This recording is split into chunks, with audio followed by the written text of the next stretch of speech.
Gua biasanya selalu ngecap Oppo seri Reno itu sebagai HP yang overpriced. Tapi di seri kali ini, yaitu Oppo Reno 14, gua merasa harga yang ditawarkan itu cukup masuk akal nih untuk spesifikasi yang didapat. Akhirnya gua coba beli, dan udah 2 minggu gua jadiin sebagai daily driver. Kira-kira HP ini kualitasnya gimana ya? Oke, jadi selamat datang di channel WTEK ID dengan gua William. Dan kali ini gue pengen review, sekaligus sharing pengalaman gue selama pakai si Oppo Reno 14 ini. Untuk desain, menurut gue ini udah cakep ya. Di bagian bentuk kameranya itu dia nggak norak. Dan di sudut-sudut layar, HP ini tuh lebih rounded, yang lebih cakep aja gitu kalau dilihat. Untuk build quality-nya di sini udah solid, frame-nya dari metal, dan udah pakai backdoor kaca. Kalau digenggam tanpa casing, ini juga udah nyaman ya, dan feel premiumnya itu dapat banget. Buat bobot itu nggak berasa berat sih ya, masih di bawah 200 gram. Dan untuk ketebalannya ini juga cukup tipis, di mana cuman ada di 7,4 mm aja.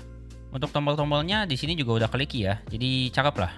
Overall untuk di bagian body sih menurut gua ini udah cakep banget. Paling yang cukup gua sayangkan itu ada di pilihan warnanya. Kenapa cuman ada warna hijau dan warna putih, sedangkan yang warna hitamnya itu nggak masuk nih buat si varian Oppo Reno 14 biasa. Padahal menurut gue sih yang warna hitam itu yang paling ganteng ya.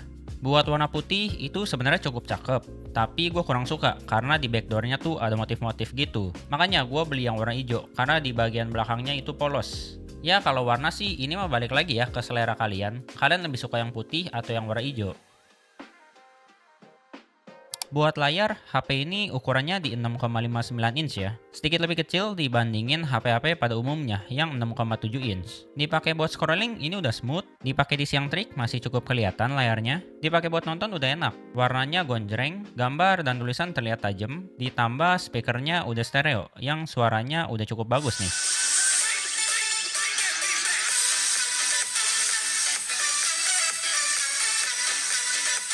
Kalau dirasa layarnya ini masih kurang vivid, kalian bisa ubah nih, ada di settingan bagian layar. Terus untuk screen color mode-nya, kalian pilih ke yang mode vivid. Lanjut, ini dipakai ngetik juga nggak ada masalah. Jarang banget lah gua typo di HP ini. Dan buat haptic feedback-nya di HP ini udah mantep kok kualitasnya. Berasa kayak haptic di HP flagship lah.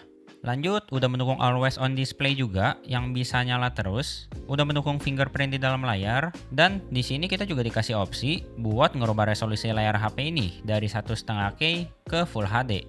Harusnya dengan kita ubah resolusi 1,5K ke Full HD, itu bakalan bikin daya tahan baterainya sedikit lebih baik ya. Kalau gue pribadi itu selalu setting ke resolusi tertinggi, dan juga untuk refresh rate-nya gue juga setting ke refresh rate yang tertinggi.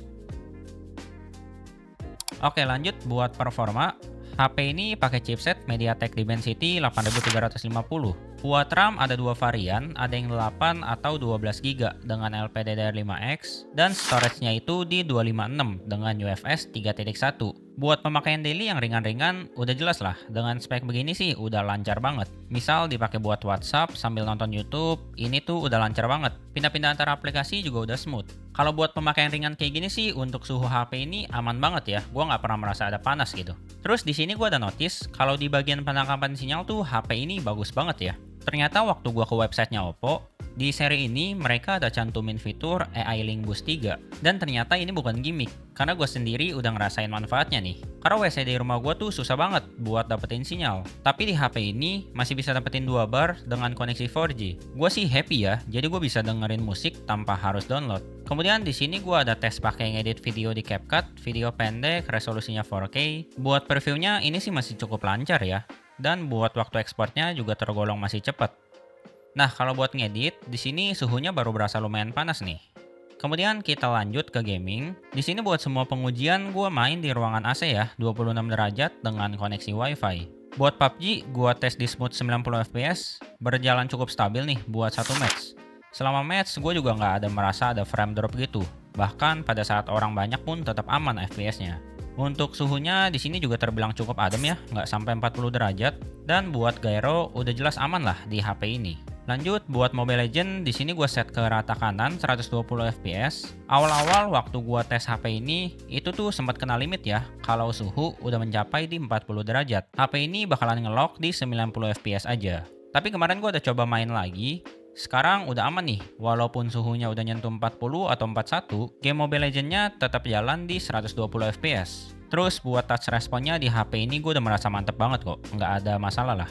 Kemudian di sini gue ada cobain Genshin Impact juga ya, iseng aja mainin di resolusi highest 60 fps. Dan buat di game ini tuh ada kena limit nih, kalau suhunya udah mencapai 40 derajat. Awalnya bisa jalan kok di 60 fps, tapi kalau udah kena limit, dia bakalan mentok di 45 fps aja. Untuk fitur game mode-nya juga cukup banyak nih yang kalian bisa temuin di sini. Dan yang paling menarik, HP ini tuh udah support bypass charging. Jadi buat main game di HP ini tuh udah cukup enak ya secara performa. Walau throttlingnya cukup agresif nih, di sekitar 40 derajat aja udah di limit performanya. Sebenarnya ini tuh plus minus ya. Plusnya itu harusnya dengan suhu yang di limit begini, HP kita umurnya bakalan lebih panjang karena jarang terpapar sama panas. Tapi minusnya, pengalaman kita buat main game itu jadi kurang maksimal. Jadi biar lebih enak lagi, kalian bisa nambahin cooler aja atau bisa di-adjust untuk settingan grafik gamenya. Intinya di bagian performa ini sih gue cukup puas ya. Mulai dari pemakaian yang ringan sampai ke yang berat, itu masih bisa diandelin lah HP ini. Lanjut, buat kamera di HP ini ada 3 lensa, yaitu kamera utama sebesar 50 megapiksel, kamera tele 3,5x 50 megapiksel, dan kamera ultrawide sebesar 8 megapiksel. Untuk kamera depan resolusinya di 50 megapiksel ya. Dan yang menarik, semua kamera di sini udah ada autofocusnya. Dipakai buat foto-foto kondisi terang, hasilnya udah cakep. Kamera utama dan telenya punya hasil yang tajam, sedangkan kalau kamera ultrawide itu karena cuma 8 megapiksel, jadi detailnya tuh paling kurang lah. Tapi di pencahayaan terang masih cukup oke lah buat dipakai. Kalau dari segi warna, ketiga kameranya udah punya warna yang cukup mirip. Saturasinya emang sedikit lebih tinggi dibandingin kondisi aslinya, tapi nggak dibuat yang sampai lebay banget lah warnanya. Dan di bagian dynamic range-nya juga udah cukup luas. Udah bisa nangkap area shadow dan highlight dengan baik.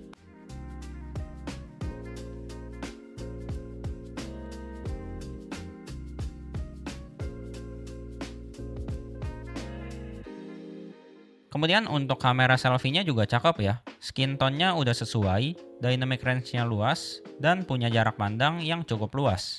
Masuk ke kondisi low light, kamera utamanya masih cukup baik hasilnya. Detailnya masih cukup terjaga, dan noise-nya minim. Untuk kamera tele juga cukup baik, walaupun kelihatan banget nih, hasilnya tuh ada bantuan enhance dari AI kalau pakai mode auto. Kalau kita pakai mode pro di kamera tele, itu tuh hasilnya bakalan kelihatan lebih natural, walau nggak setajam dan nggak sejernih di mode auto. Di ultra wide ini kurang oke sih, noise-nya udah bertebaran dan detailnya tuh kurang banget.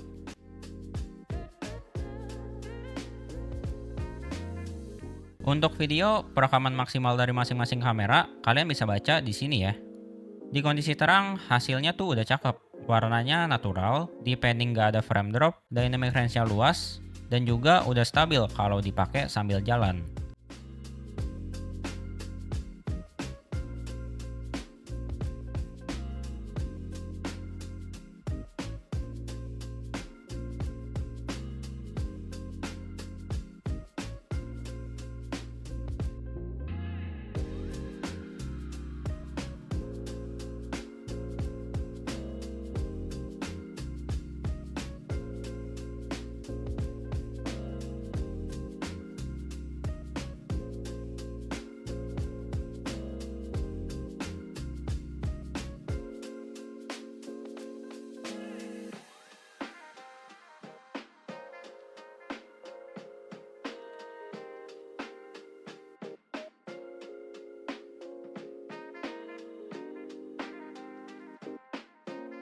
Di kondisi low light, detailnya udah menurun nih, tapi masih cukup oke kok untuk kamera utama, tele, dan kamera depan. Yang kurang itu cuman hasil di kamera ultrawide-nya aja.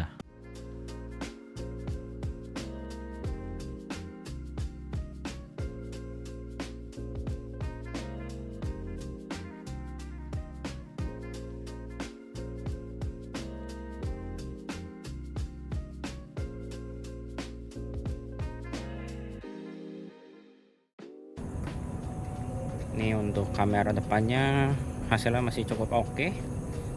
Cahayanya lumayan banyak sih di sini. Untuk stabilisasinya juga cukup baik ya.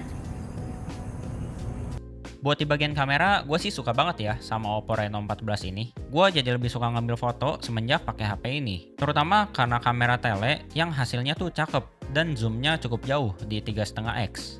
Videonya juga masih bisa diandelin buat gue bikin konten-konten TikTok maupun YouTube. Gue pernah pakai buat ngerekam B-roll di video Samsung S22. Kalian cek aja di video yang ada di pojok kanan atas kalau mau lihat hasil kameranya. Paling ada satu catatan aja nih selama gue pakai si kamera Oppo Reno 14. Yaitu di HP ini tuh nggak ada opsi buat nonaktifin auto switching kamera. Jadi kalau di kondisi pencahayaan yang kurang, softwarenya tuh maksa kita buat pakai si kamera utama yang di zoom secara digital.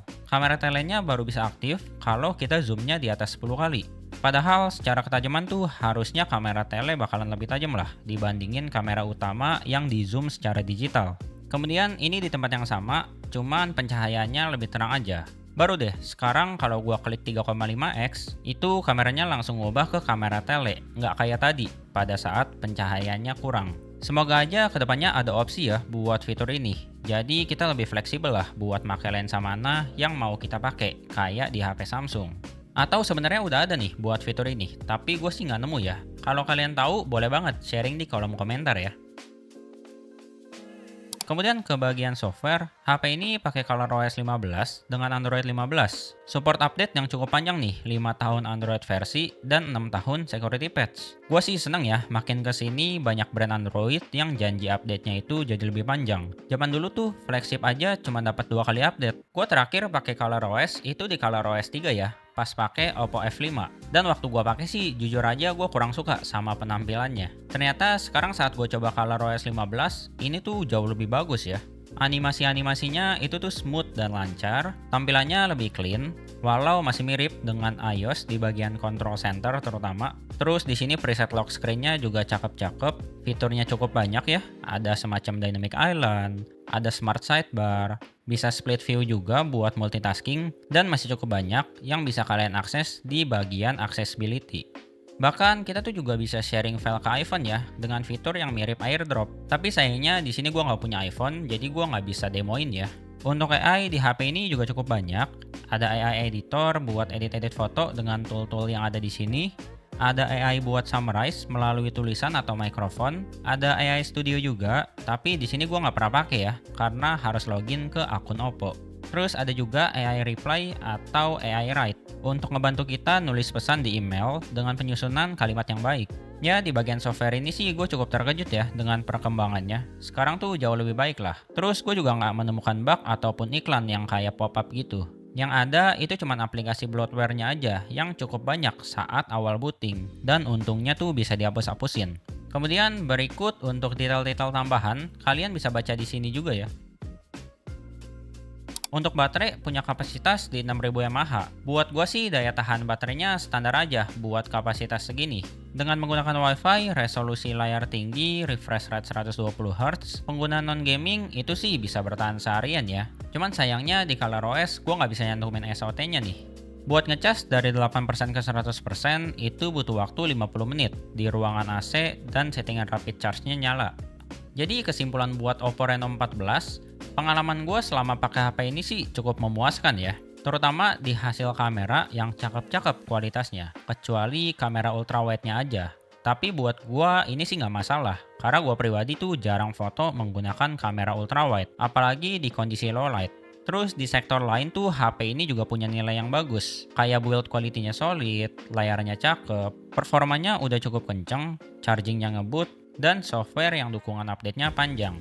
Menurut gue sih HP ini worth it buat kalian beli. Apalagi kalau kalian tuh belinya pada saat diskon-diskon tanggal kembar ataupun pada saat payday sale di akhir bulan. Itu biasanya harganya bisa lebih murah lah dibandingin SRP-nya. Ya kurang lebih begitu ya untuk review gue buat si Oppo Reno 14. Boleh banget dibantu like kalau kalian suka dengan video ini. Kalau kalian ada pertanyaan atau mau diskusi, silakan tulis aja di kolom komen. Dan kalau kalian mau dapetin notifikasi kalau ada video baru dari channel ini, kalian boleh subscribe dan nyalain aja tombol lonceng di sini. Oke, sekian buat video kali ini, semoga bermanfaat.